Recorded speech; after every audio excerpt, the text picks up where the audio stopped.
I'm your host, Michael Callahan, and wherever you might be now, this is where we go next. Humans are natural-born story machines. This life, this world, this nation, it's all and only stories. Stories we tell ourselves and stories we tell each other. And those stories, those narratives, can help bring us closer together or push us further apart. And today, Election Day, we seem further apart than we have in a long time, largely because we can't seem to agree on a shared story. So how can we find one? Is that even possible? Our guest today has some special insights about the power and pliability of our cultural and political narratives. Shaun Cammack is an analyst and creator of the Narratives Project, which studies the evolution and divergence of political narratives as they develop. He studied cultural psychology at the University of Chicago, and his research interests include morality, rational choice, and cultural evolution. Shaun, thanks so much for coming on. Yeah, man. Thanks for having me. I'm really excited to be here. Glad to have you. So before we get into what sparked the creation of your most recent undertaking, the Narratives Project, I want to talk a little about the foundational piece of that project, which is storytelling. Now, I fell in love with storytelling at a pretty young age, around 3 years old. I was sitting on the carpet of my parents' new townhouse, dictating superhero stories to my dad, who put them to paper on his typewriter. And when he read those stories back to me in his voice, I knew I personally was hooked for life. Now, in a recent radio interview, you said, and this is edited slightly for length, quote, "My base assumption of this project is the human mind is a story machine. We use stories to understand the world, whether it's your personal history, which you tell linearly with causality and characters, or your relation to other people, or the relationship between you and the universe, which is an existential religious narrative. Or what I'm focusing on, the relationship between individuals and politicians and political issues, which are political narratives." End quote. So when did you first become interested in storytelling? And in a broader sense, the stories we tell about ourselves and about each other, the narratives we create to make sense of the world? Yeah, well, that's a really interesting question. I don't know if I've been introspective enough to look back at my own history and see. So I very strangely, I have a background in music. That was actually what my undergrad was in. I studied music, and I also did some English and creative writing during my undergrad. And that's where I first got into like flash fictions and short fictions, but it wasn't particularly what I was focused in. And it's always just kind of been a hobby. I like a good story. I like people who can tell a good story. I've always been a big fan of like comedic stories and sort of understanding the structures of comedic stories. Yeah, and when I went and did my MA at U Chicago, I did a lot of work. But my advisor is a professor by the name of Richard Schwader. He's a cultural psychologist and cultural anthropologist there, and we talk a lot about the ways that people see the world around them, right? Which is a worldview, right? You can answer a couple questions about to figure out what your worldview is. You can answer what is true, what is good, what is real, what am I, and what is the best way to act, and those basic answers to questions basically give you a worldview, but that's not quite all the way. That's not all of the way we see the world. People see things in linear forms, and I think a good example of that is to talk about your own personal history. Whenever you recount your own personal history or you consider it yourself, it has a structure. And you don't do this consciously. It's not like I'm sitting in my English class in undergrad, writing out plotting something. You just kind of do this intuitively. There's a beginning, there's a middle, there's an end. Well, hopefully it's not an end yet. We're in the middle, hopefully. And you have, there's good guys and bad guys, and there's consequences, and there's little causal inferences you make about these stories. And it became clearer and clearer to me as I did my research that kind of stories are the way that people see the world. And I know that's kind of a woo-woo sounding thing to say, but there's others who have said it before me. Like Clifford Geertz was a cultural anthropologist he wrote a pretty foundational text called "The Interpretation of Cultures," or "The Interpretation of Culture," and in it, he says that culture is the stories that people tell about themselves. They tell themselves about themselves. And he really emphasized the idea of culture as kind of as fiction, as a fiction, as a sort of text that you can look at, where there's interrelational facets of meaning all connected with one another. And me as a researcher, the person in the position of a researcher can look at that text and try and understand the sort of systems of meaning that individuals use to understand reality. But I'm fascinated with stories. Sort of, personally, I think they're like anyone else. I think they're entertaining. But I think a lot of what we talk about, and particularly in the news, and that's what I'm talking to you here about today. We have this idea that it's this fake news, objective truth paradigm in our news media. And this is, it's like, I have the objective truth, whereas that, right winger, Trumper is Russian disinformation, or, I have the true objective facts, whereas that is, fake news, left wing media.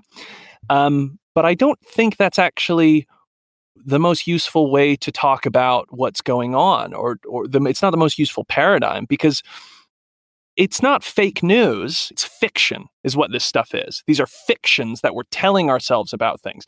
And that doesn't mean there's not an objective reality. Of course there's an objective reality. And there are political narratives and political fictions that are in differing degrees of accordance with objective reality. But first and foremost, they are not intended to be any kind of objective. They're not. They don't function in order to have us understand objective reality. They just function to be useful, because that's what anything that we've evolved for is because it's useful, not because it's necessarily true or necessarily objective or what have you. We just evolve these things because they're useful, and narratives, and political narratives specifically, are no different than that. So that's kind of a very roundabout way for me to answer your question. No, I think well said. And you're touching on a few things that we're going to be getting into during the course of the show. Now, as a fellow English major, someone who studied English in college myself, I feel like I can tell this joke to you because this is a safe space. What is the difference between an English major and a pizza? What?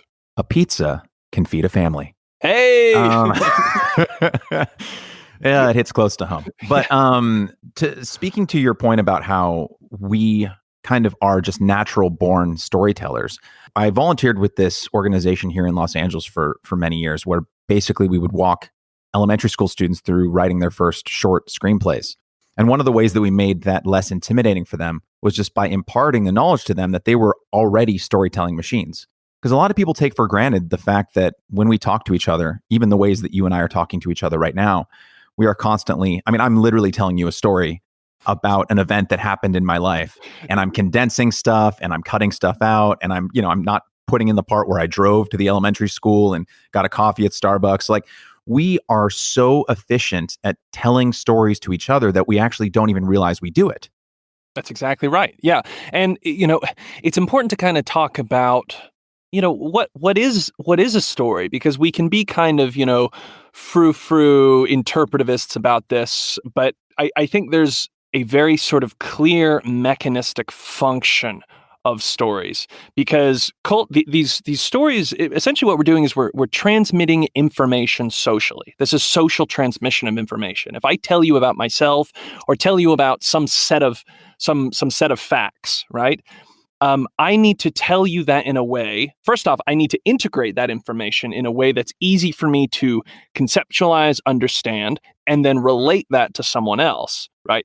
So when I've perceived a set of facts about something, and then I integrate that into what I think are the most important facts, and then I sort of order them into this linear way to tell it, and then I tell you, I'm constantly distilling this arbitrary set of facts into what's most important to understand. And then when you go tell that story to someone else, you further distill it. So all of these stories, particularly like political narratives and things like that, we have to understand that they're evolving as they iterate. It's like a giant game of it's a giant game of that telephone game you used to play in elementary school. That's basically what political narratives are. But because we're just on social media, they iterate like 1,000 times in an hour because it's just so rapid, this rapid kind of communication. But no, I think it's really important to understand that stories aren't just frou-frou ways of expressing feeling. What it is ways to transmit knowledge in an utterance that is compact, concise, and essential. You cut what isn't necessary out of that story in order to maximize its sort of utility for the next person you tell it to. Yeah, that leads us really well, actually, into my follow-up question for you, which is, in film school, we were taught to master something that is basically known as the elevator pitch, right? It's the skill of condensing an idea, similar to how we condense stories on a day-to-day basis. Usually, in this instance, it's condensing a screenplay down to basically something that you can reiterate to someone in the time that it takes to ride an elevator up to the top floor of a high-rise, or about 30 seconds, right? So in the spirit of condensing, in the spirit of condensing knowledge into a brief period of time, how would you describe the Narratives Project to someone if you were in an elevator with them? Yeah, I've never been great at elevator pitches, as you can tell from my rambling responses to your questions, but I'll do my best. We'll make it a space elevator for you. A space elevator, right? I'll do my best. So the Narratives Project is a email-based publication that studies the divergence and evolution of political narratives that emerge following politically divisive events. And they're analyzed in basically three different tools I use, three different methods I use. Some of them are visual, using more or less flow charts of what information I sort of suspect is dropping off. And then just straight sort of what I've been calling political hermeneutics, where I'm just interpreting these sorts of words and phrases and stories that people use. And I condense that down into a short, easy to sort of read email, and that gets sent out to people just straight to their inboxes. And I've done things such as the gentleman, what was his name? Daniel Brown, that killing. And I started with Kenosha shooting, and I've also done debates and things like that. So yeah, that's my 30 seconds. I think I got that in there, maybe at 45. We'll allow it. So you mentioned the Kenosha shooting, which is the first incident that I saw you cover, and I believe was the first incident you covered because it was trending on Twitter. It showed up in my feed. And considering your fondness for studying and deconstructing and examining narratives, it seems like it's been a part of you for at least some years, if not longer. What was it about this year, this moment, that pushed you to launch the Narratives Project? Was it something specific about what happened in Kenosha? Was it something that had been building inside of you for some time? Well, let me tell you a story. It's going to be stories all the way down this evening. So I was writing because I just finished my MA at the University of Chicago. And after I graduated, my intention has been to go and study at a PhD. So I've been writing research proposals for PhD applications, and I had written one about political narratives, because this is something that I'm obviously interested in. And it was a fairly modest short proposal. It was an experimental research project. And as I was writing this, one day I wake up and I hop on Twitter as I do, and I see this story about this kid in Kenosha, Wisconsin. And two people, there's two very different stories about it. There's one of them is that he's a far right white supremacist who went into a protest and murdered peaceful protesters. And on the other side, he is a community defender who was helping to protect his local community, and he was unfortunately forced to defend himself after rioters attacked him and beat him on the street. And I saw this, and it's like, well, this is what I'm writing my research proposal on. So I just sketched out in like a Word document, pretty crappy, like graphics. I just sketched out like, hey, here's the way that I think these narratives are sort of diverging. And I put it out on Twitter and kind of forgot about it. And it got it showed up in your Twitter feed. It got like semi-viral, at least in my world. A couple thousand likes and retweets, which shocked me because I did not think people would give two shits about my little like diagram I wrote out of this thing that people had already determined what was true and false about. They already had their narrative, so why, what utility do I have? But it was really heartening, the fact that so many people looked at this and said, "Oh, this helps me to understand what's going on here."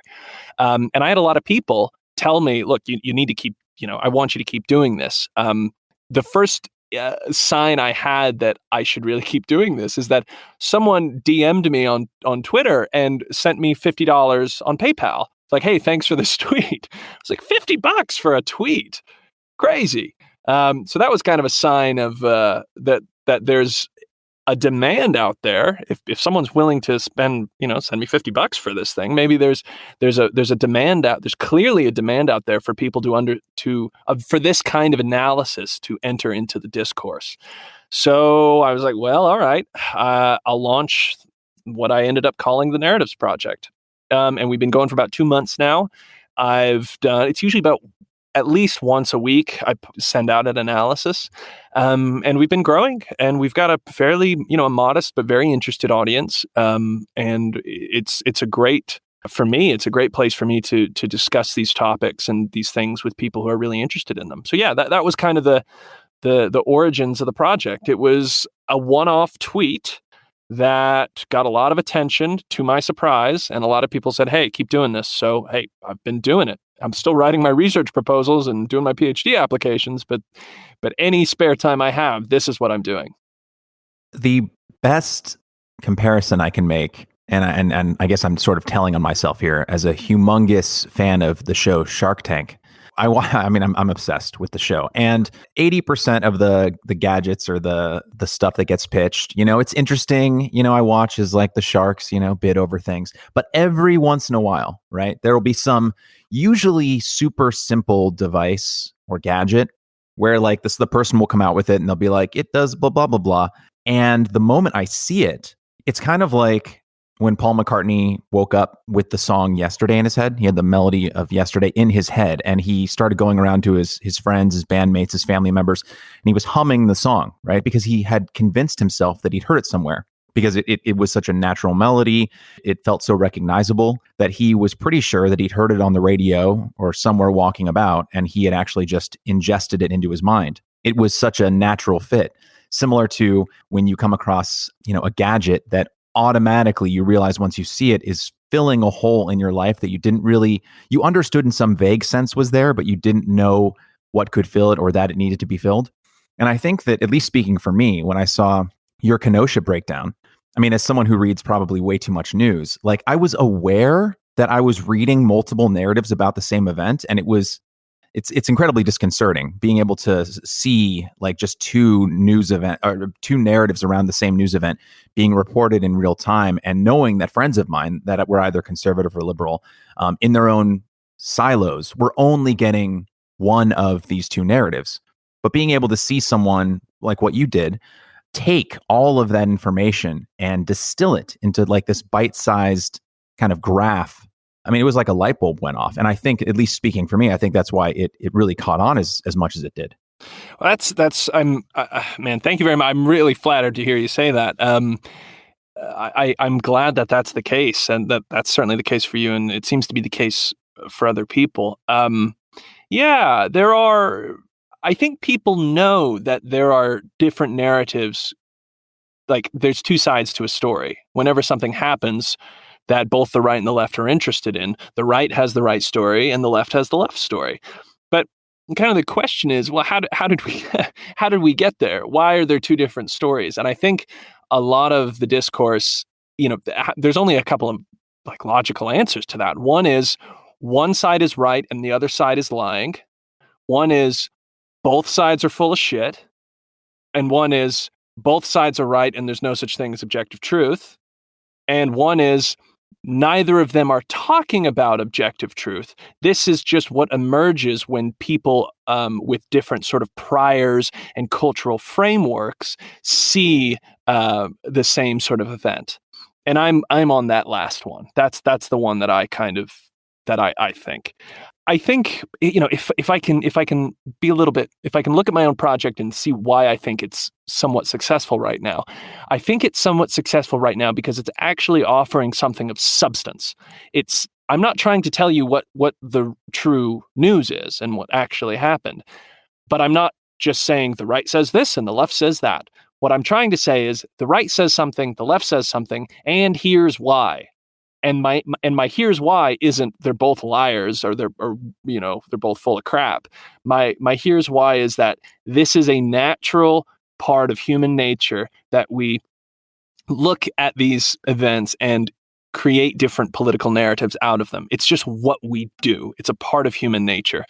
And I think that's a substantive answer to the question that I'm very happy that people seem to like. I'm shocked every single day when I wake up and see, someone sent me an email and they're like, "Oh, this is great." It just blows me away because I was fully convinced that I was going to be doing all this research in a university and maybe 5 people would read it and that would be a success. But now here I am with a fairly sizable audience who are interested in it, and it just blows me away.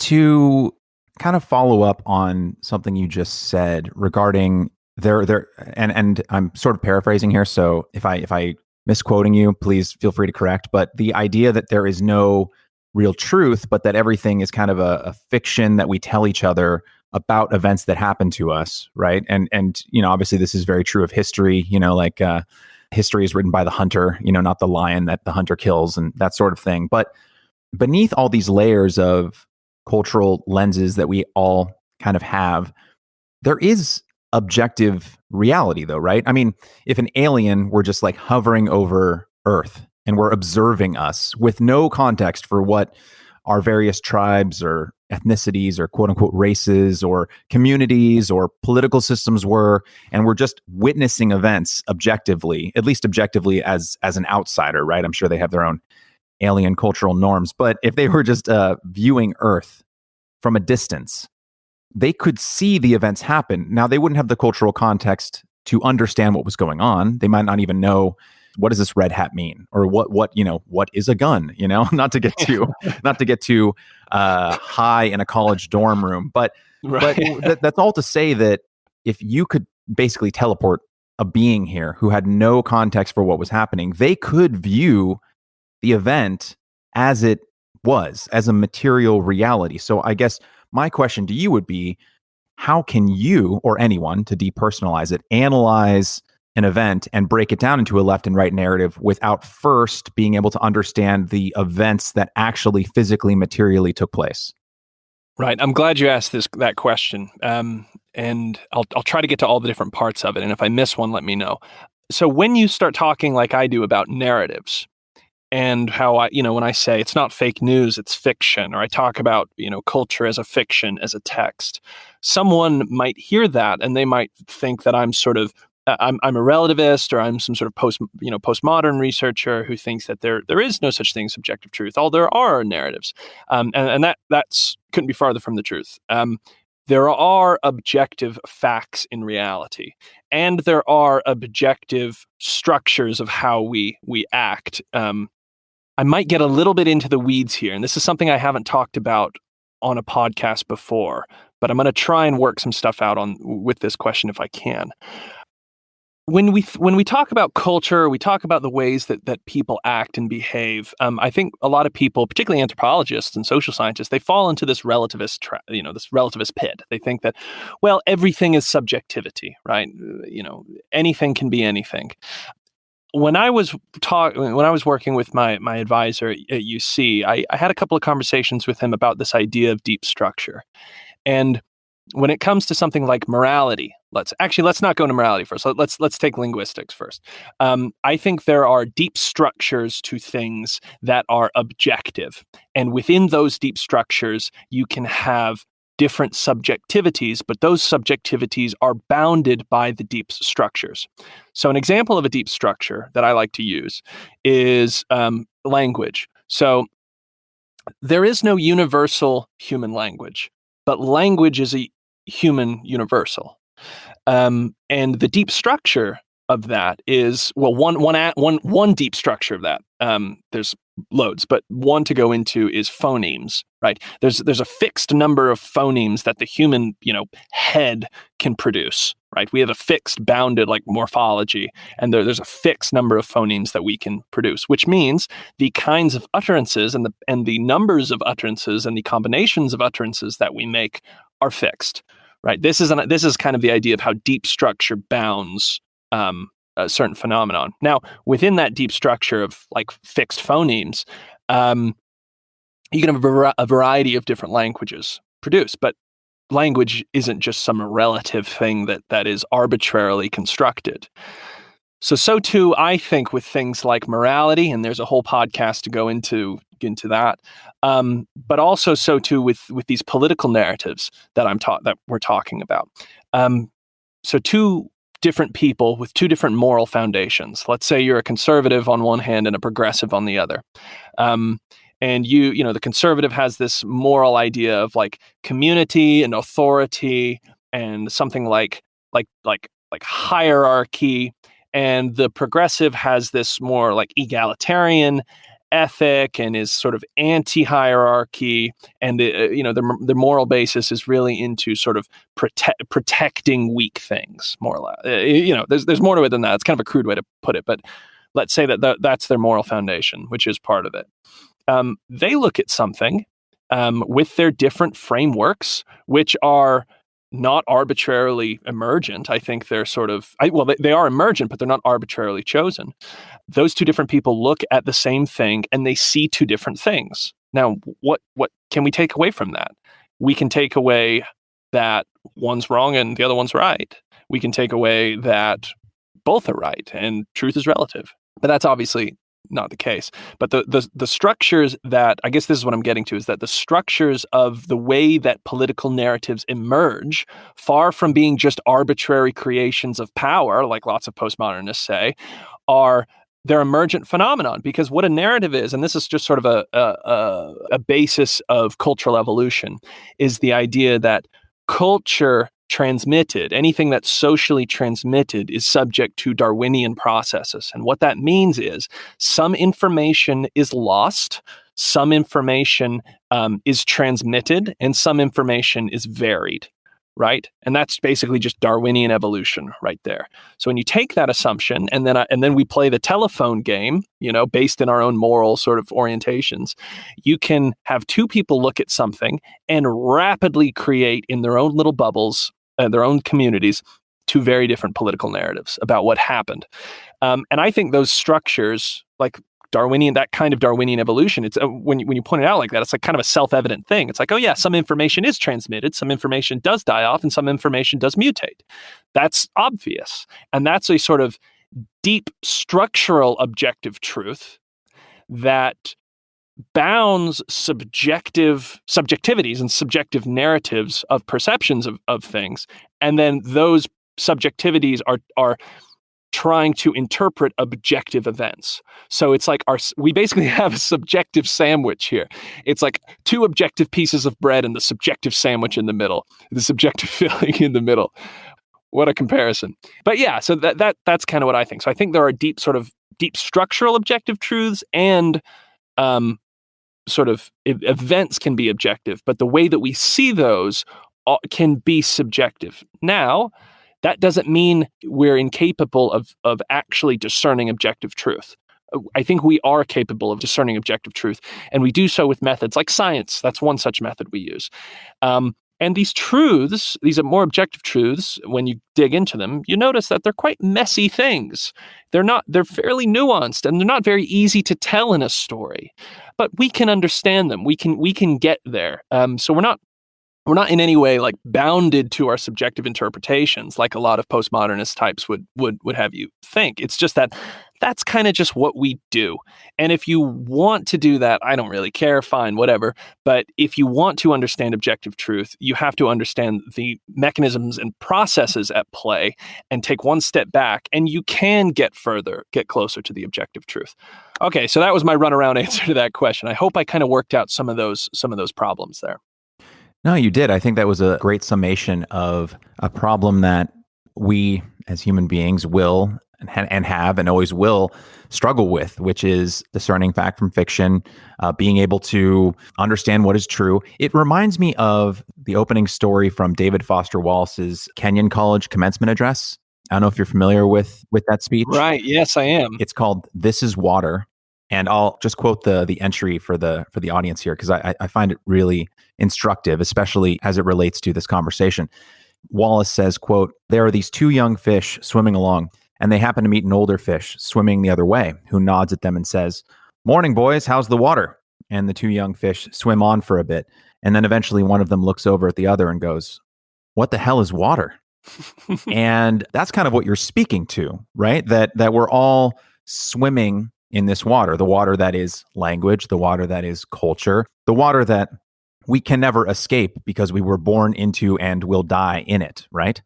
Yeah, I mean, there is no man without culture. There is no, I say man, I mean person. There's no human without culture. You can't escape culture as a thing, but you can escape your own culture and you can change your own worldview and change these things consciously. Culture, it's systems of meaning. And you have to have systems of meaning in order to interact with other people. That's what a word is. A word is an utterance that symbolizes meaning. And if you don't have that, you can't communicate with any other people. We wouldn't be social creatures without culture. It's just an essential element of any sort of social creature like us is that we will have culture. And it's not a bad thing. It's necessary. Perhaps you've done some of this in your work at college and when you were pursuing your master's, and perhaps you will during your PhD. But as someone who is rather unfamiliar with this specific academic pursuit, my instinct says that something like the Narratives Project could benefit from perhaps cross-cultural analysis, basically going to your point that we can't escape culture, but we can perhaps obtain some kind of additional objectivity by observing a culture outside of our own. But then my mind goes to, well, historically, we haven't been particularly great at that because we'll then take our own culture and project it onto the culture that we're analyzing, right? Whether it's, I remember reading this really fascinating account of a Chinese merchant who took this long journey to Rome. This was from like 2,000 years ago. It's so funny because in the West, I think we assume that in the West, and historically, we go to these other cultures and we kind of project ourselves onto everyone else that we see. And, obviously this has a deep rooted history in things like racism and subjugation and colonialism.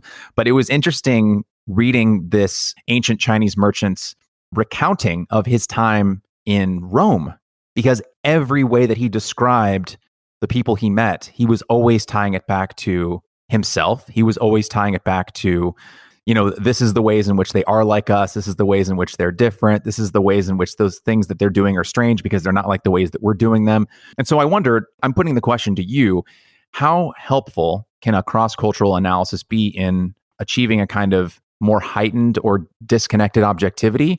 And is the juice worth the squeeze? Are we able to, when looking at another culture, like if you were to, hire on like a Japanese or a French researcher to analyze American politics, would their outsider perspective be more beneficial than the cultural lens they're viewing it through that might cloud their judgment?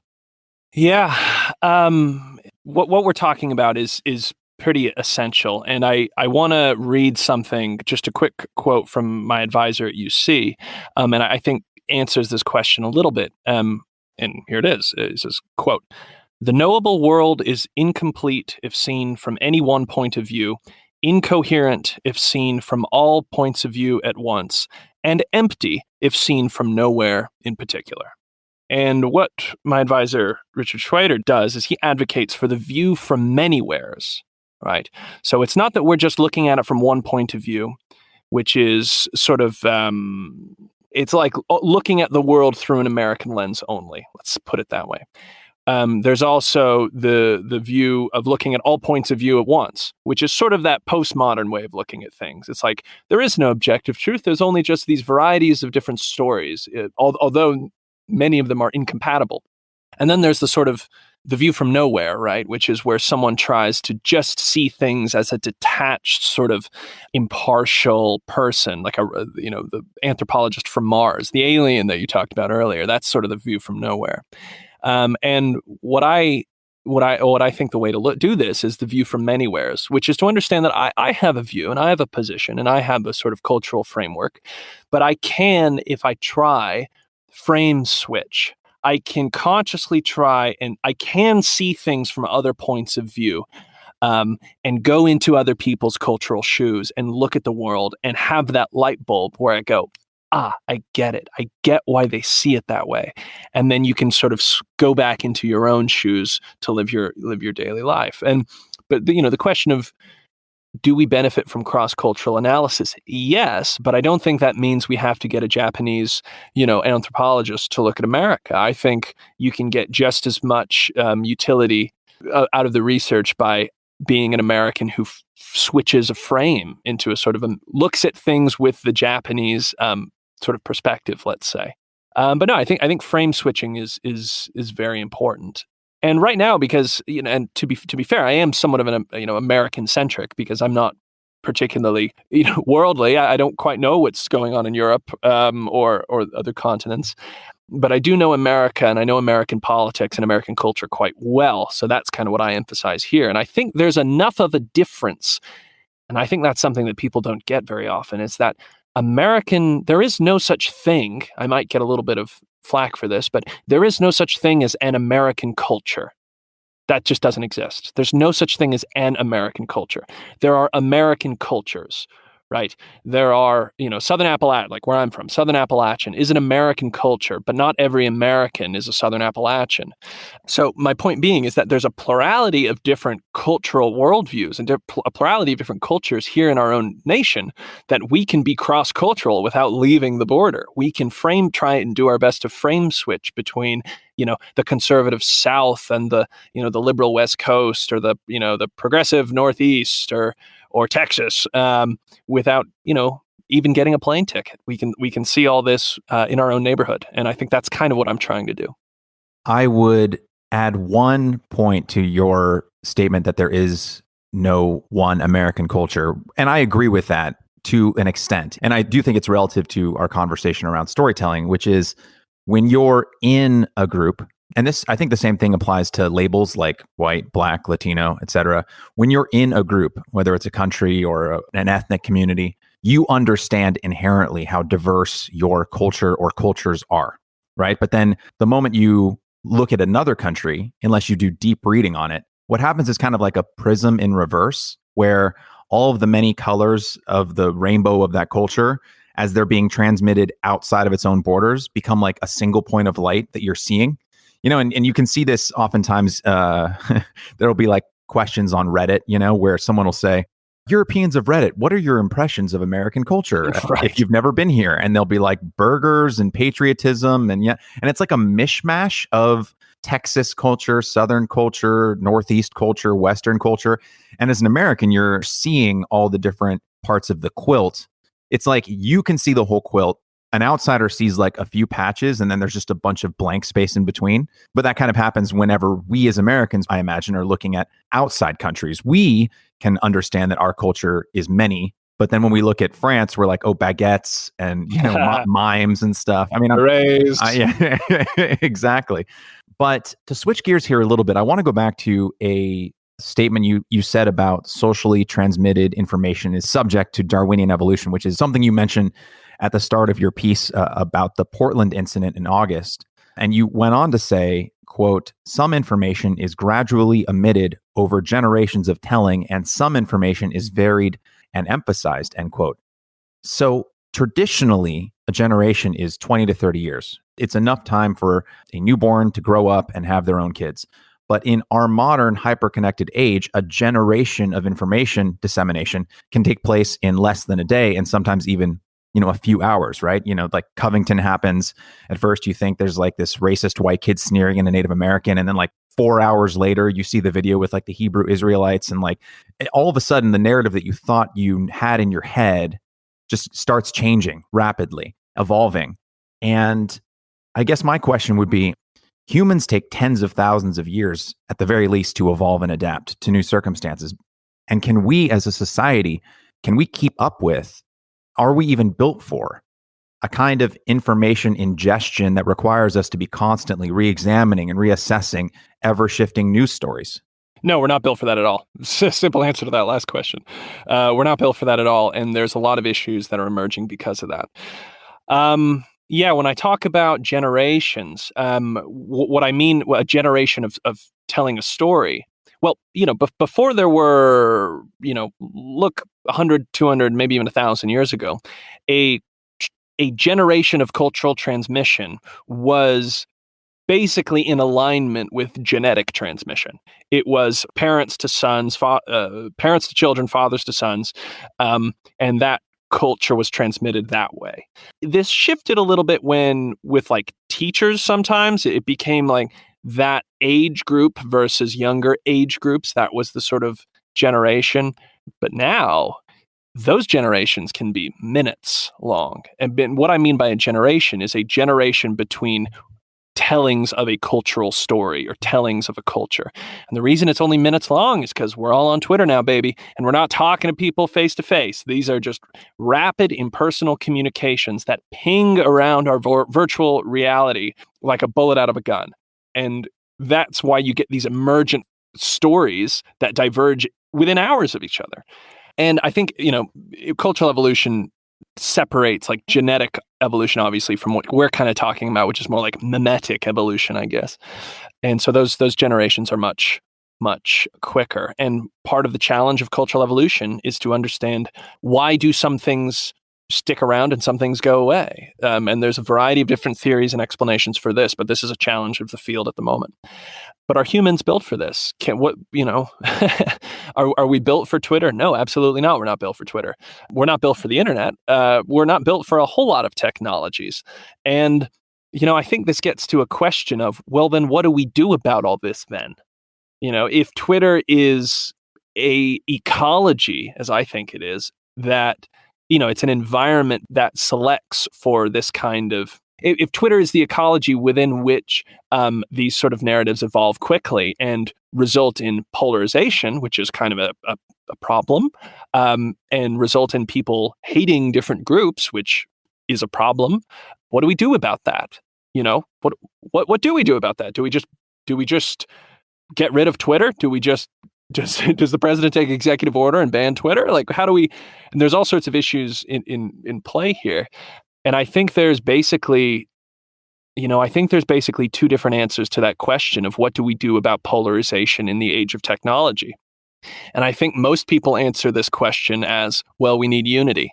On the left, they say something like that, unity and solidarity. On the right, they say something amounting to like a nationalist or national conservative type thing. Like, we all need to be American patriots, But there's this idea that we're just going to put everyone who disagrees with each other in a room together and sing Kumbaya and get along.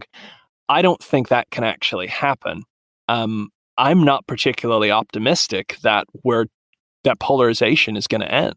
I'm not particularly optimistic that ends ever, because I'm just looking at the environment that people are communicating in, which is, as I've said again and again, is rapid impersonal communication. I'm looking at that. I'm looking at what I know about people, what I think I know about people, and I just don't see any way the polarization ends. And I don't think you can just fix it by saying, we just need solidarity, or, well, we all just need to be patriots. What you're asking is sounds great, but it's not going to happen. So I certainly have a strategy that I think would work a little bit better, but that's basically what people are talking about today.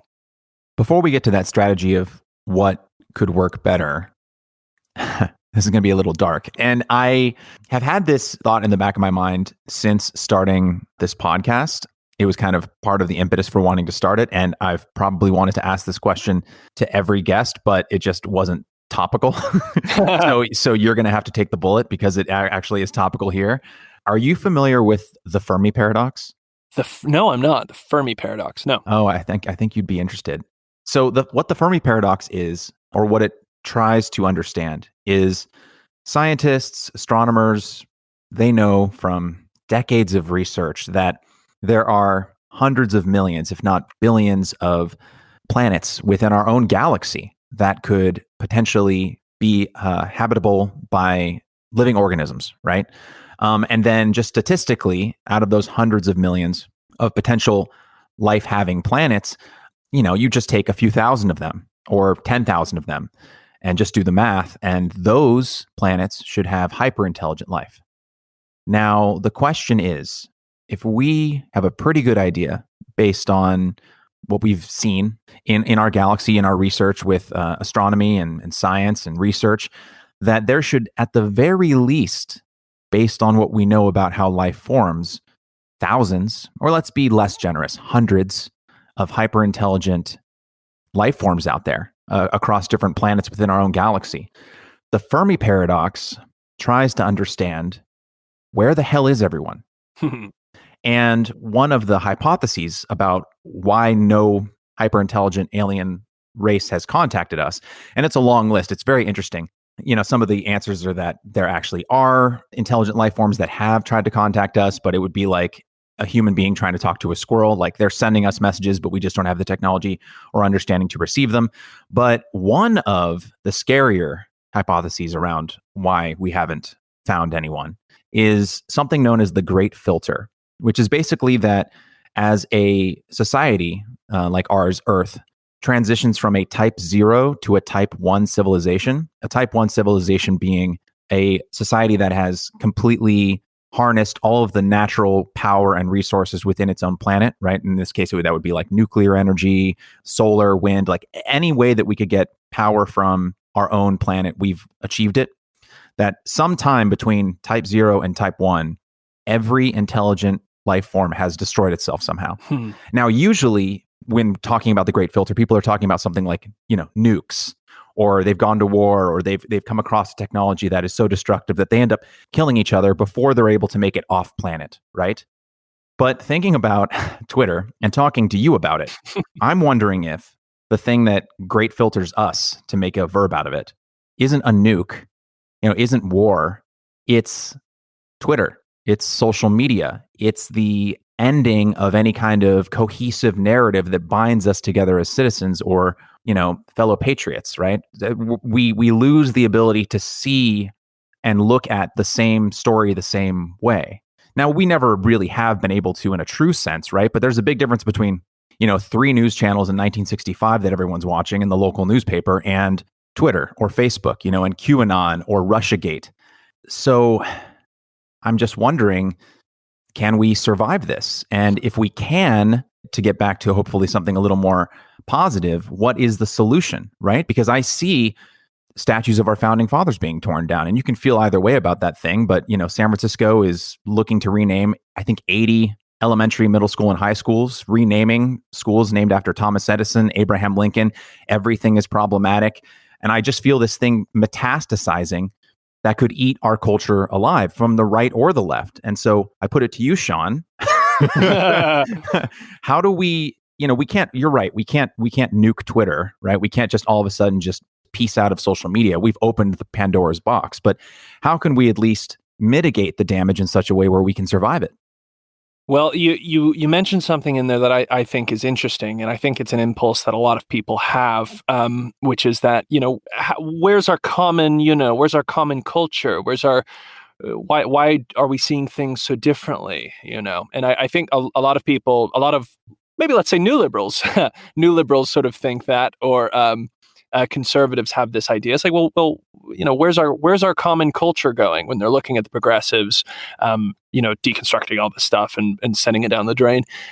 Where's our common culture? Why don't we see things the same way? Well, we don't have to see things the same way. We just have to not kill each other.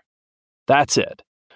It's sad that people are tearing down statues in California, in my opinion, but they're not my statues. And those people aren't my culture. And I think the way we get out of this, and I suppose it's similar to how I would answer this maybe Fermi's paradox, which I've never heard before now. But let's say there's 100 hyper-intelligent species out there. Why haven't they visited us? It's like, well, for the same reason that I don't go into my backyard and visit with the anthill. They bore me, and I don't give two shits about anthills. And I think there's a lesson in hyper intelligent aliens not giving two shits about anthills, which is the utility of apathy. There is a great deal of utility in not caring what your neighbor does. So I don't have to get along with people who disagree with me politically. That I shouldn't have to get along with them. I just have to not kill them, right? I have to not be killed by them. I have to not get into such a tinderbox of an environment that all we have left to do is go to each other's throats. And why are we going at each other's throats? There's a few reasons for that. One is, I think, political. I think American politics has become perceived to be and is a game of king of the hill. The executive branch, forget the executive branch, the federal government has so much power that it's like we all have to capture the hill in order to get what we want, right? Even though we're different, even though the needs and wants of Southern Appalachia, where I am, for example, even though they're so different to where you are, we still have to play the same game for some reason. We're forced into trying to come to some sort of agreement, which I think when you raise that sort of that stake, when you raise the stakes of, like, for example, the general election and the presidency, when you raise those stakes and whatever it is, 350 million people have to all get together and decide something, yeah, there's going to be quite a lot of disagreement and quite a lot of, antagonism because we all disagree on this stuff drastically, probably more than other countries. We drastically disagree on this stuff. So what we need to do, I think, my strategy for how we get out of this is one of detached, respectful apathy, not some kumbaya, love and hug each other out of it, but detached, respectful apathy. And I think you do that in a variety of ways. One, I think you have to decentralize political power. I think a lot of power has to return to states and localities, more localities than states, because people don't live in America. They live in their neighborhoods. Right. And there is no real, like, American society. There are sub-societies and little societies, and communities are societies. And what people want to do is they want to live a good life in their society. But a lot of people are prevented from creating, let's call it their proximal society, by all sorts of rules and regulations and political governance stuff that basically kicks the can further up the road into DC and raises the stakes. So I think if you decentralize things, if California and, let's say, where I am, North Carolina, North Carolina is a bad example because it's kind of a purple state, but let's say something like, West Virginia. If West Virginia and California didn't have to agree on anything, there wouldn't be any conflict, right?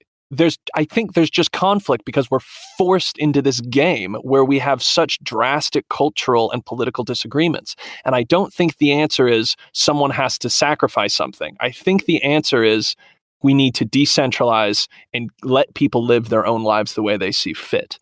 That's what I'd say. Because again, we don't have to love each other, right? And in fact, I think the age of one, like, dominant American culture, I think the age of that is gone, and I don't think it's coming back. So I think the only thing we can do is try and let these these local cultures blossom, let these local cultures exist, and let people live within their local cultures, and simply disassociate with others they dislike and then don't want to deal with. Let Chicago be its own thing and let the rest of Illinois do what they want to do. We don't have to get into a brawl every 4 years because we have to get in the same room and agree on something. I would say, so a strategy of disassociation is, I think, the way to go. Well, and I think the strategy you're recommending is the strategy that has kept America more or less together for, its entire existence, aside from, of course, the Civil War. I mean, you're talking about federalism. You're talking about the idea that what is right for California might not be right for North Carolina.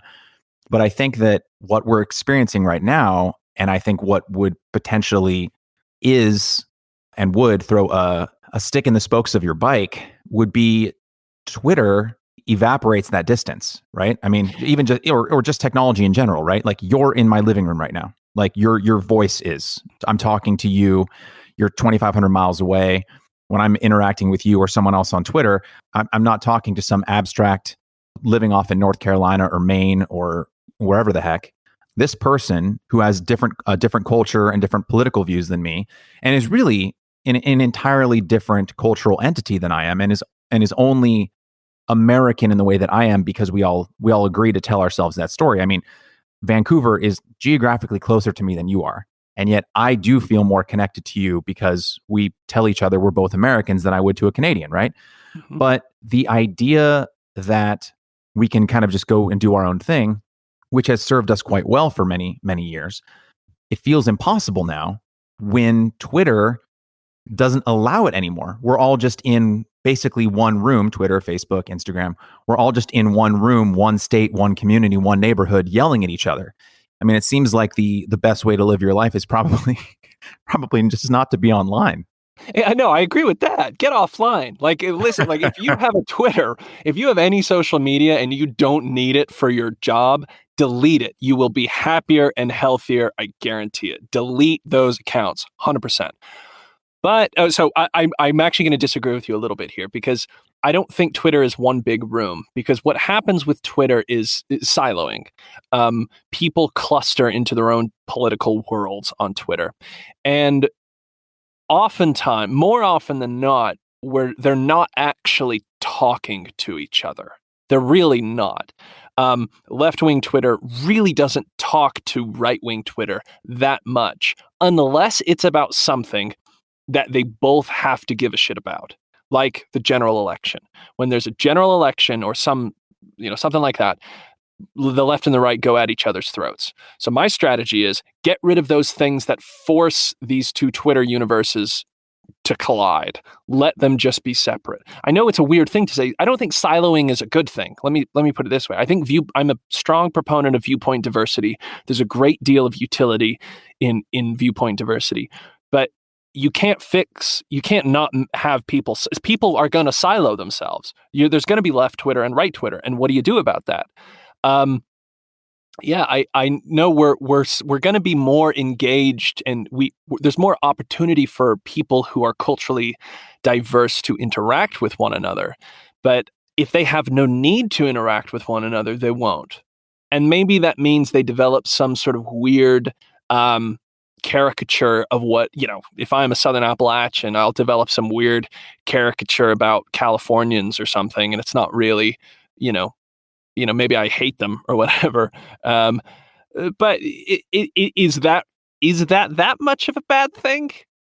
If it means that we're actually having real world peace, I think that's a fair trade-off. But no, I don't think Twitter is one big world. I think Twitter is a hall of a variety of, it's an infinite hall with infinite different rooms in it, and people only go to different, rooms only start intermingling when there's a need to. And if we get rid of those needs to, we get rid of those things that prompt us and force us together, maybe we'll be better off. That's my thought. Yeah, I would agree with that. And you're touching on a subject that I've spoken with other guests about, which is the idea of creating tribes of consent. And I think in this instance, you're talking about basically regional tribes, the Appalachian tribe and the Southern California green juice and yoga tribe. I would say, and I know you were kind of speaking, you were being a little hyperbolic when you said it. I don't think it's good if anyone hates anyone else, but no, yeah. and I know you were being hyperbolic, but I think the important thing is like that the tribe of consent that you're creating over there just doesn't stone apostates, right? Like that you would be able to, if you wanted to pick up and leave North Carolina and come to California, you're welcomed with open arms. And hopefully we encourage a society in which the people you left don't all of a sudden think you're a piece of crap, right? And vice versa. If I wanted to go off and live in North Carolina, which is a beautiful state, by the way, that hopefully I wouldn't be seen as some kind of Californian disease, which I know some would be. I'm sorry to say. No, I know. It's a shame. Yeah, we turn wherever we go into California. Well, here's my question then for you, and this might be a little touchy, but what is wrong? What is the problem with one cultural group hating the other one? What's the actual? I'm not being rhetorical here. I really want to know, what is the issue with one cultural group hating the other one? I think the issue is, well, I mean, a political group is a kind of cultural group. And I think we can see, because politics is culture, culture is politics, it's all the same thing. It's stories all the way down. You can't compromise with people you hate. You can't reach across the aisle with Judas. You can't make a society in which you both want to live if you both despise one another. I think what I would tweak about your idea, which I don't like whole cloth disagree with, I would say it's okay to have strong affinity for the group that you're in, affinity that vastly overshadows the feelings you might have for an outgroup, right? So you could be hardcore into North Carolina and you could think like, oh, North Carolina is way better than California. And you could say, in the abstract, oh, California sucks. The taxes are way too high and the traffic and the smog and everything's on fire and yada, yada, yada. And I in California could be like, oh, they're, I mean, I don't know enough about North Carolina. Hillbillies. Exactly. Yeah. I mean, I was on a film shoot in West Virginia years ago. And that was actually my one. It showed me that I needed to travel around the country much more. And I have since then, but it was a huge culture shock. I felt like I was in this small town of Parisburg, I think it was Parisburg, Virginia, which was just on the border of Virginia and West Virginia. And I felt, to me, and this will sound offensive, I think, but I felt like I was in another country. Oh, yeah. Because it was so dissimilar to anything I'd experienced in California or anywhere else that I'd traveled, right? And the feeling of alienation that I experienced when I was there, I felt bad because I was like, why do I feel so disconnected from other Americans? But anyway, that's a slight tangent. But what I would say is, I think hating leads to an environment in which you cannot compromise with your fellow citizens, because why would you compromise with someone you hate and why would they compromise with you? But I think strong in-group affinity should be encouraged. Like, wave that flag, wave that North Carolinian flag, feel pride in the accomplishments of your state and in the accomplishments of your neighbors, and feel that your state or your town or your neighborhood is the best one, right? Like, that's great. But I think we can do that without hating our fellow countrymen and women. So the issue with hate is, and I hope you don't, I really like this topic, so I hope you don't mind me working this out with you. Not at all. The issue with hate is that it makes compromise difficult. It seems to be the thing. Well, why do we have to compromise? Pick two random groups. Let me pick let me pick a difficult one here. Let's pick sort of radical, hardline, conservative Muslims. And there's clusters here in the U.S. and left-wing, like homosexuals. Let's take Boys Town in Chicago and put it next to an insular Muslim community, right? So they have to compromise. How do you compromise? So when I talk about compromise, I'm talking about like on a national or even like a state level, right? Because we can't break up into 50 different little nations. I mean, we tried as a country, well, not we, but I guess your section.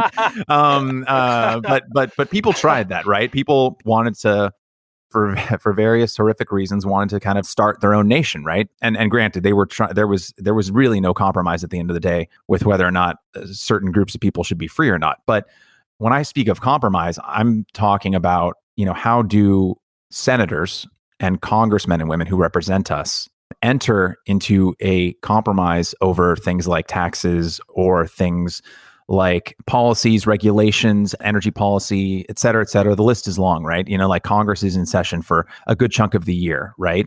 And the Congress, especially in the 21st century, is, directly responsive to its constituents who are on Twitter and Facebook and whatnot all year round, right?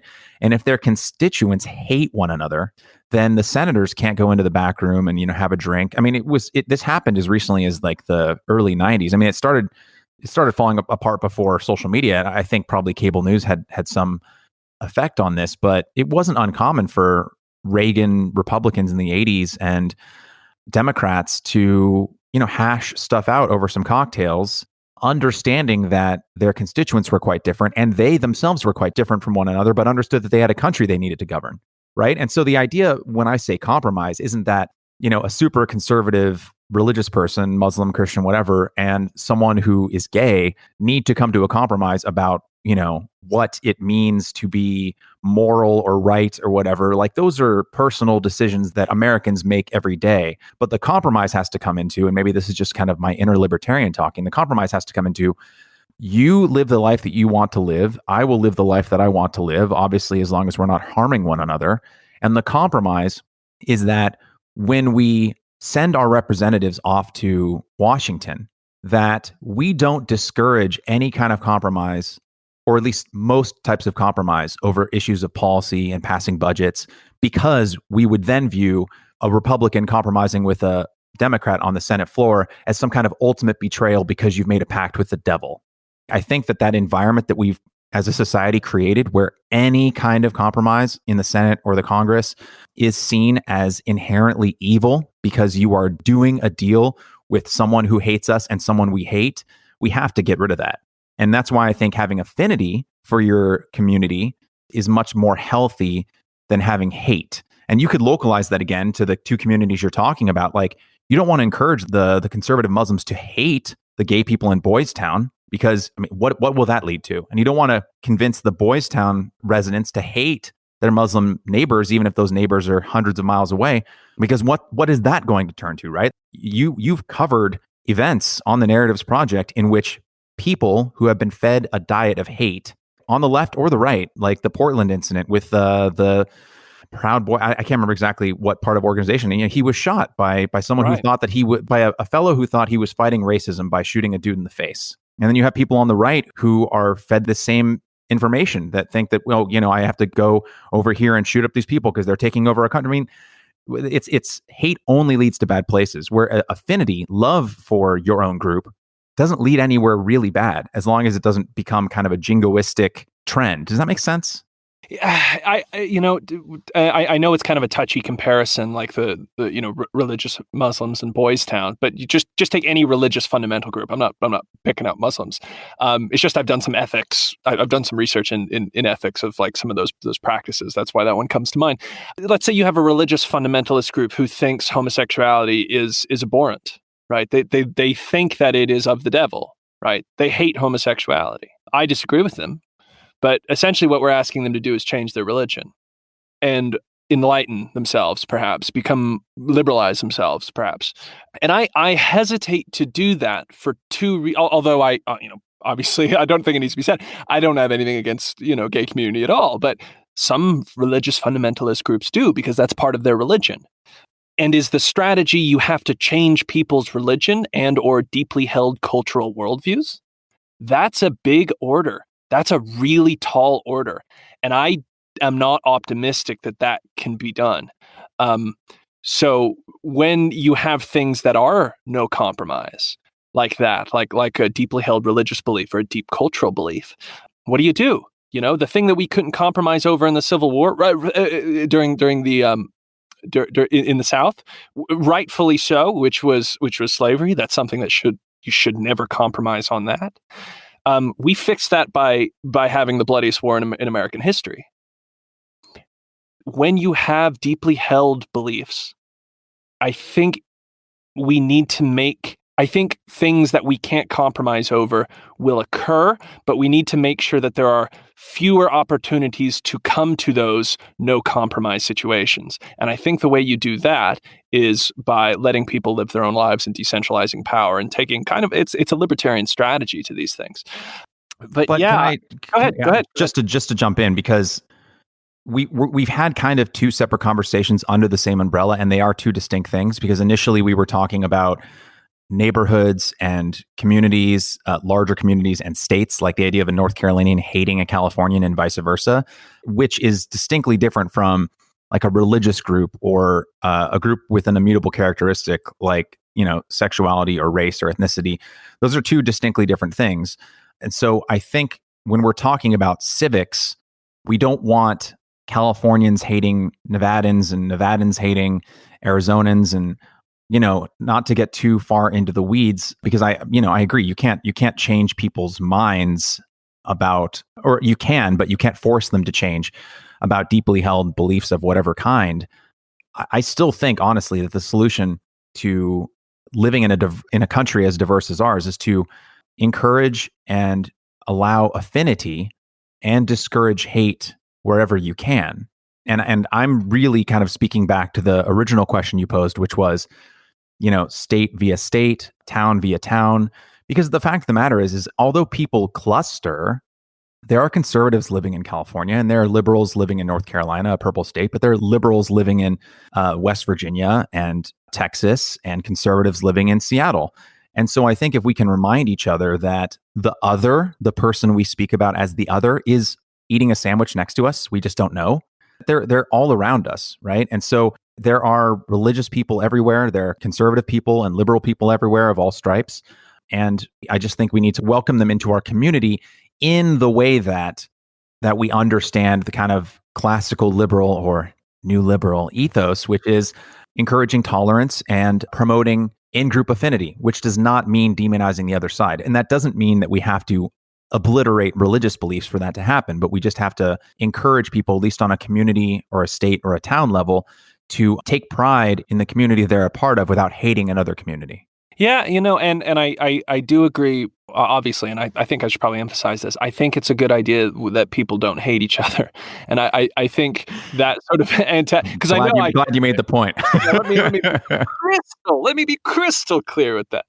I think it's good that when people don't hate each other. I think it's good when I can look across the aisle to, a liberal or a conservative or a Marxist or some other political or cultural idea, and we can get along. We can have a cup of coffee together and be okay. That's the kind of world that I love, and that's the kind of place that I like to be. But not everybody agrees with that. So what do you do? What do we do with that? And yeah, communities are diverse. Even my home county, where I am now, the county that I'm in now, it's not like everyone here is a Trump supporter, although a majority of them are.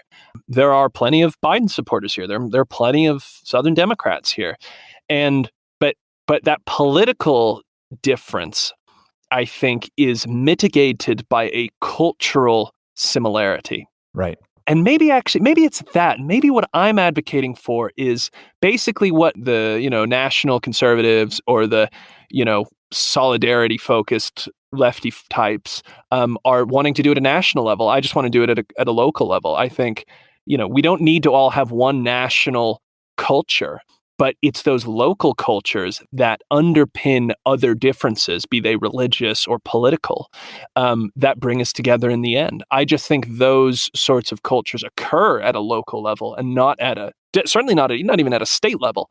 I think they basically occur in the level of communities. So maybe that splits it there.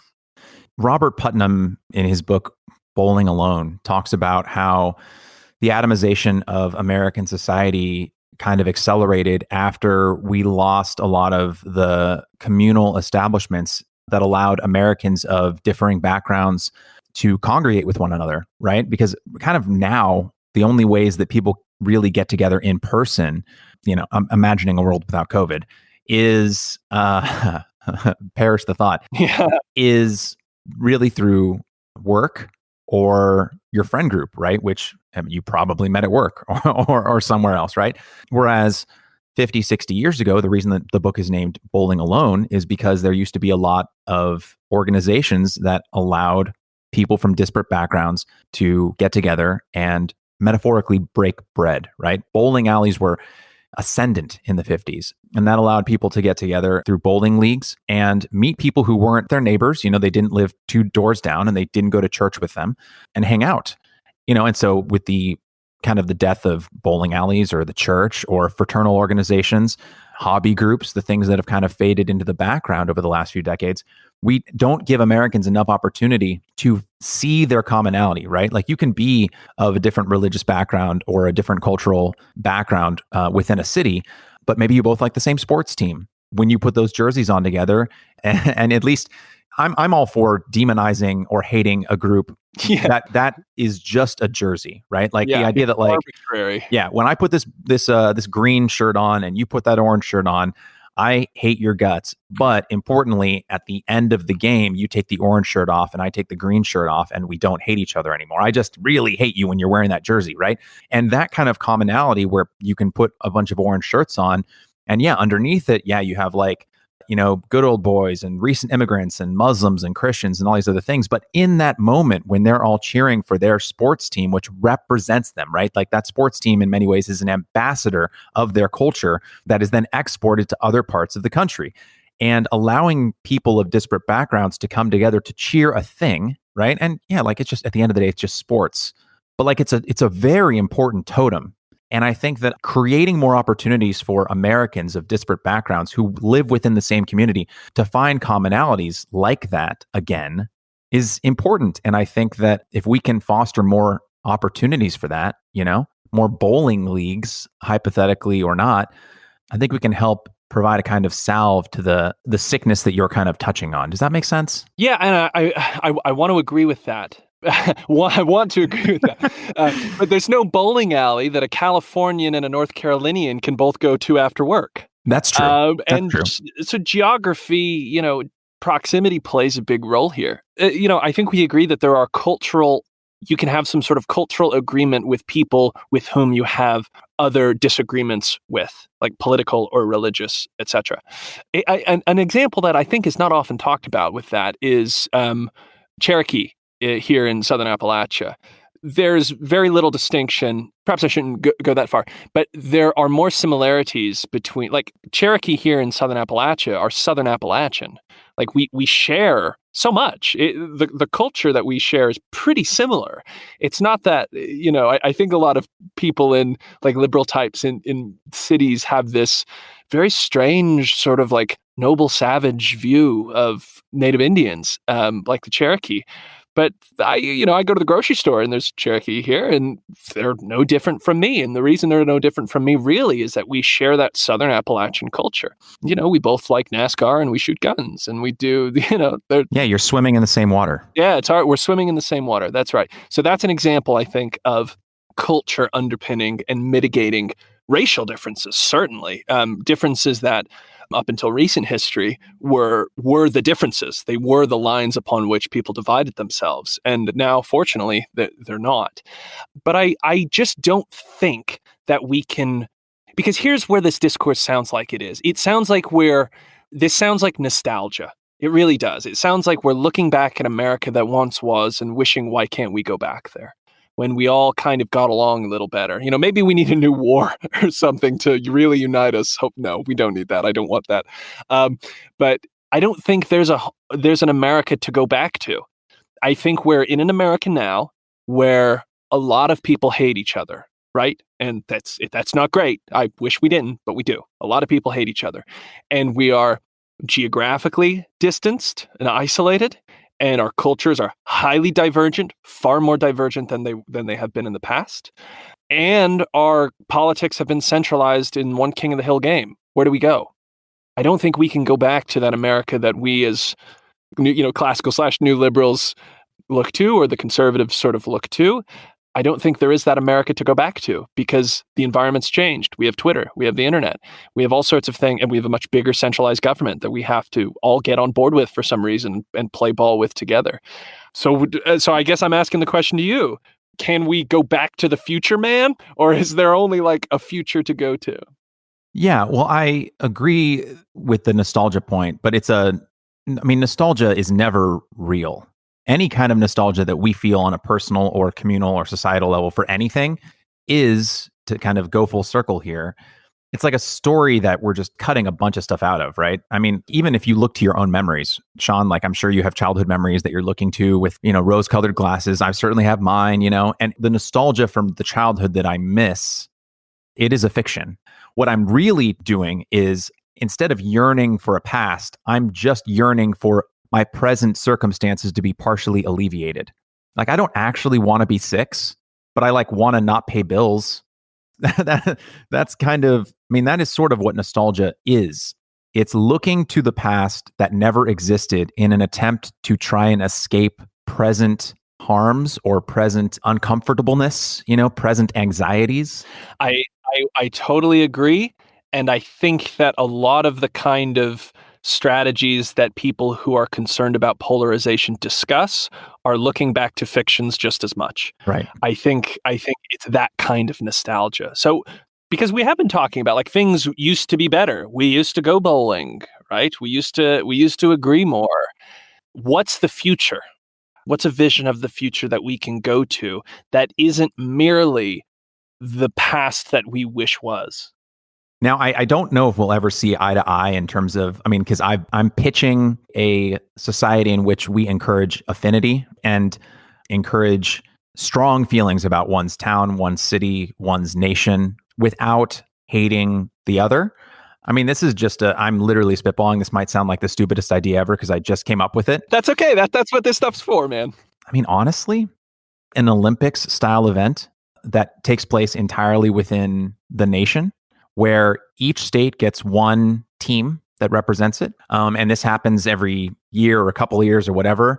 And I know we kind of already have it with something like baseball or whatever, but not really, because we don't view those baseball players, football players, or, name the sport. We don't view them as representatives of our state. We sort of view them as representatives of our city, but not really. But if we could encourage that kind of ambassadorship through friendly competition in which that tension that builds up between communities. And I think the Olympics has done this a lot for the global community, right? It is a healthy way for people to compete with one another. And it's a healthy way for nations to feel good about one another and kind of razz other nations without that falling over into war, a kind of toxic xenophobia or war, because you are allowing the nations to compete with one another in a non-lethal way. And I think that perhaps creating a similar structure in which states can compete with one another in friendly competition, right? And I could go with this idea. You could then have your state senators and congressmen and women like be ambassadors along with the sports people that are drafted for this competition, right? Like, you just have to find a way to make the pride that you have in your state not become a toxic kind of hatred for another state or community. And we have to find ways in our increasingly ethnically and racially diverse societies for people within those states and cities to find commonality that is getting harder to find as we transition into a multiracial nation and a much more multi-religious nation, right? It's not impossible, because the distance between an Italian and an Irishman 100 years ago was vast. And now it doesn't exist really, aside from like a difference in cuisine. There's no tension between someone who is of Irish descent and Italian descent whose ancestors came over 100 years ago. That would be absurd. But I think we can find a way to alleviate a lot of the existing tensions that can happen between, let's call them, old or existing communities and relatively new ones, by giving more opportunities for those disparate communities to find commonalities with one another. Does that make sense? Yeah, no, it does. And I don't think the national state-by-state Olympics is a stupid idea at all. I think that's awesome. I would love to wave my North Carolina flag while our state wrestlers are wrestling the Californian team. That sounds like a barrel of monkeys. That sounds like fun. No, I agree. I think what I might point out with this is that, yes, you do need people. We do want people to associate with each other amicably. But I tend to think that association across religious and political and cultural lines has to be voluntary. I don't think we can just force people together. And what the thing about voluntary association is that people also have to be able to voluntarily disassociate. If there are impassable disagreements, we don't just say someone's a winner and someone's a loser, because it's that kind of system, which is a kind of system we have today, particularly in the federal government, that I think antagonizes people, because you're making one side a winner and one side a loser. And you're doing it over and over and over again. And that doesn't make us on the same side, I don't think. I agree. But at the end of the day, it is all story driven. In the conversation I had in the first podcast episode with John Wood Jr., I cited a statistic that basically, and I am having to paraphrase it because it's not directly in front of me, but parents in, I think, late 1950s or around 1960 were asked how they would feel about, at the time they just asked, how would you feel about your daughter marrying someone from another political group, right? If you're a Republican, how would you feel about your daughter marrying a Democrat? If you were a Democrat, how would you feel about your daughter marrying a Republican? And, pretty overwhelming majorities were okay with it, right? Like high 60s, low 70s were totally fine with it. They asked that same question again, I think 10 years ago, but modernized it. They say, how would you feel if your son or daughter married someone from the other political tribe? And it was like 30%. But that's all just driven by the stories that have been built up over the last 50 to 60 years. I mean, telling ourselves a nostalgic falsehood that America was somehow more united pre-Civil Rights Act is insane. But we're somehow more divided now. It doesn't make sense. It's all a result of toxic storytelling that has dripped into the culture that has made Republicans and Democrats less likely to marry each other than the black-white intermarriage rate in 2020, which is almost 90% approval. And yet there's 30-something% approval for your son or daughter marrying someone in the other political tribe. That's insane. And it's all story-driven. So, I think that is why, to bring us full circle and begin to draw our episode to a close. But not to say that I don't enjoy this conversation, and I would love to have another one with you at some point in the future. But I think that's why the Narratives Project is important, and projects that allow us to step back and understand that the stories that we take as truth are actually just narratives. And if we can see those narratives from a bird's eye view, deconstructed and analyzed by people like yourself, that hopefully that allows us to kind of take down the temperature in the room and understand that the stories that we're reading and hearing aren't the whole story. And that hopefully by listening and reading other stories, we can get a more holistic view of things and hopefully begin to understand the other side a little more. So that when one side defends Kyle Rittenhouse as a patriot and the other side demonizes him as a white supremacist, if we can get those two people to read the other version of the story, at least maybe they can have a little more empathy towards one another. Yeah, I totally agree. I think, at least personally for me, because, I'm not a fence sitter. I have my own political views and my own political philosophy about things. And when I look at these events, I have my own guttural reaction to them too. And I fall on a side, not always one side, often it's either side. I fall on a side as well. But what I'm doing with the Narratives Project, by pushing myself just 1 degree back from it, is very useful just for me to look at the other side, or to rather find the sort of look at the colder, just more mechanisms and structures that are going on here, without taking some sort of normative political stance on something. It's really useful for me personally to do that. And my hope with the project is that it is helpful for other people to, you don't have to agree with the other side, and you don't have to think they're right, but to just see how someone else could reasonably think that. Because often, I ask people this question all the time, which is, whatever it is, the Kyle Rittenhouse thing or what have you. It's like, well, what do you think about someone who thinks, let's say you think he's a white supremacist who went there and murdered a bunch of protesters. And I would ask you, well, what do you think about people who think he's a community, he's kind of a community defender and actually was the good guy here? Why do they think that? And the answers, they're always the same. The answer is they're stupid, they're brainwashed, or they're evil. Those are the only answers, 99% of the time when you have something politically divisive like this. And I ask someone that question, those are the answers they give. They're stupid, they're brainwashed, or they're evil. Right? When the truth of the matter is, if you take a step back and try and look at the thing through their eye, try to do a little bit of frame switching, right? Look at it through their eyes. You can see how a reasonable people who's not stupid, who's not brainwashed, and who's not evil could come to a conclusion with which one deeply disagrees with. And hopefully that's what I can help people kind of see, is that the other side, although I'm sure some people are stupid and some people are brainwashed and some people are certainly evil, but most people who take those sorts of contrapartisan political views are none of those things. They're usually just normal people who have a different worldview and got to their conclusion reasonably. And I hope that's what the Narratives Project can do. And the good part about this project is that maybe my strategy of fixing polarization is right and maybe yours is right, but the Narratives Project, these sorts of analyses can help either of them. They're just more information for us to try and have these kinds of discussions that we've had today, which is, okay, this is how things work. This is how different people see the world.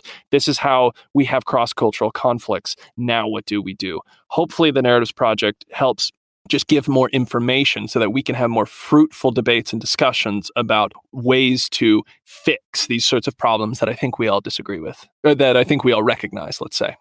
Yeah, I completely agree. I mean, information is the antidote to ignorance, and ignorance is so often what drives hate. Now, there's a final question that I ask every guest on this show, and I think, and you would think that this question was specifically written for this episode because of what we've been talking about. So we're limited as individuals in all sorts of ways. We're limited in our time, in our energy, and often in our capacity for empathy, like you and I have discussed today. Even the most well-intentioned and caring person can't be thinking of every other person, every group of people all the time. Every North Carolinian can't be thinking of every Californian, let alone every North Carolinian, right? It's impossible. Exactly right. It's impossible. So, is there someone or a group of people in your life or just in the nation or the world at large right now that you would like to take a moment and offer more empathy to? Oh, what a question. Good lordy lord. More empathy too. So those kinds of questions can be tricky because if I say just the people with whom I disagree, you'll be able to figure out whom I agree with. Because my strategy, I'm kind of obviously through this conversation, you can tell that I'm a bit of a localist. I think people best live their lives locally and governments should be modeled on top of that, what I see as a pretty self-evident fact. And I think that empathy is a tricky thing, right? Because there's a lot of cognitive cost in trying to go out and feel something for someone else, which is, at least that's the way that I think of empathy. But maybe what I want to have is a little bit more like respect for those with whom I disagree with and may even dislike. That's maybe what I would want to offer to people. And maybe that is something like empathy and maybe it's not. And here's the group, actually. Yeah, it just came to me. And it's funny, this is actually a group that I do have some affinity for. Radicals. I really, really like radicals, far-right radicals and far-left radicals. I really, really like them. I find them very interesting people. They're on the fringes of society. They're a little weird and a little wild. And I think they are often hated by the more moderate center insofar as we have one and their own respective moderate sides. But I think there's a great deal of utility for all of us to not disregard radicals, be they far right or far left radicals, and to kind of listen to what they're saying. Because for one reason is that, hey, some ideas we take as self-evident today were once radical. That's a pretty obvious fact. So maybe some of these radical ideas might be useful to us. But also they sort of give you a little bit of context of like the range of human perspectives. If you've never spoken face-to-face to an anarcho-communist, let's say, you don't really know what they're all about and what they're like, and that there's that kind of person. And I have a number of times. Or if you haven't spoken to a far-right, like whatever, neo-monarchist, let's say, as I have, I've spoken to those folks, you won't know that there is that kind of flavor of humans living in America today. Now, I guess not everybody needs to go out and make friends with radicals. You don't have to do that at all because there's a lot of cost to that too. But those are the group of people that I think get a lot of crap on a daily basis and are just rejected from the discourse. And I think that, I am a disgustingly big umbrella kind of pluralist. I am probably more for what people think of as diversity than anyone on the left and anyone on the right. I'm a hardcore pluralist. And I think there's room enough in our discourse, at the very least, for people with drastically different viewpoints to come together to at least discuss. We don't have to go bowling, but maybe we can have a chat first. Shaun, thank you so much for the work that you're doing with narrativesproject.com, and thank you for the wonderful and thought-provoking discussion you've had with me today. This has been a lot of fun, man. I really appreciate it, and I definitely hope we can have more of these in the future.